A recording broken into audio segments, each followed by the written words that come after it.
Demak, assalomu alaykum hammaga. Hozir biz 13-darsimiz. O'tgan 12-darsda biz Klientskiy baza bilan tanishib o'tgan edik, yana mijozlar bilan. Mijozga qanaqa qo'yish mumkin, qanaqa funksiyalar bor, buni ko'rib o'tdik. Endi 13-darsimiz tovarlar, ya'ni inventar, ya'ni skladdagi mahsulotlar ko'rsatadigan bo'limimiz. Demak, bizda nimalar bor? Tovarlar nomi, omborda nechta sonida qancha miqdorda qolgani, har birini donasida narxi, mahsulotning kodi va holati mavjudmi yoki qolmaganmi. Va bu yoqda biz mahsulot qo'shishimiz mumkin. Va undan tashqari mavjud bo'lgan tovarlarni qilib olishimiz mumkin. Qoralama, ya'ni hozircha yo'q, qo'shilishi mumkin bo'lgan tovarlarni ko'rish mumkin. Demak, hozir bir tovar qo'shib ko'ramiz. Tovar qo'shish, tovar nomi misol uchun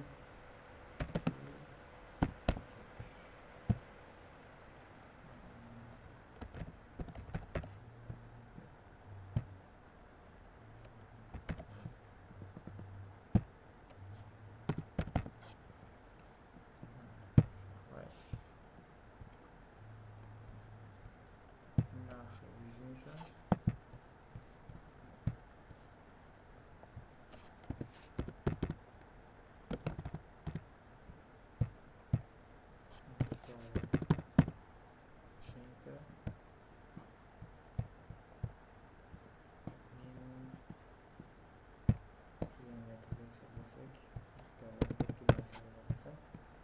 Ombordagi namlar miqdor saqlash.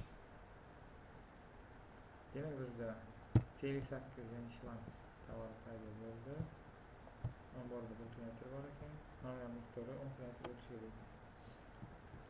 Bu tovarni nima qilsak bo'ladi? Bu tovar mijoz kartasiga qo'shilishi mumkin, ya'ni doska bo'limidagi misol uchun qurilish mollariga kirib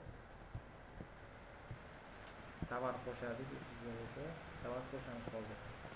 Ya'ni alvali mijozimizga T8 tovarini qo'shamiz. Tovarimizdan ikkita zakaz qiladi.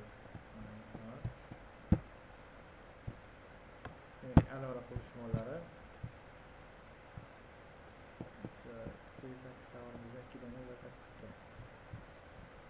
Bu orqali biz sotuvdagi jarayonni avtomatlashtirish mumkin, ya'ni kirgan summa sotilgan tovarni kuzatib borish mumkin.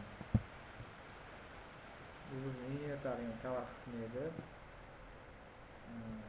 Kelasi dars kategoriyalar haqida, ya'ni o'sha qurilish mollari bo'lishi mumkin, yoki o'sha tovarlar kategoriyasi haqida, inventar haqida ma'lumot ko'rib chiqamiz.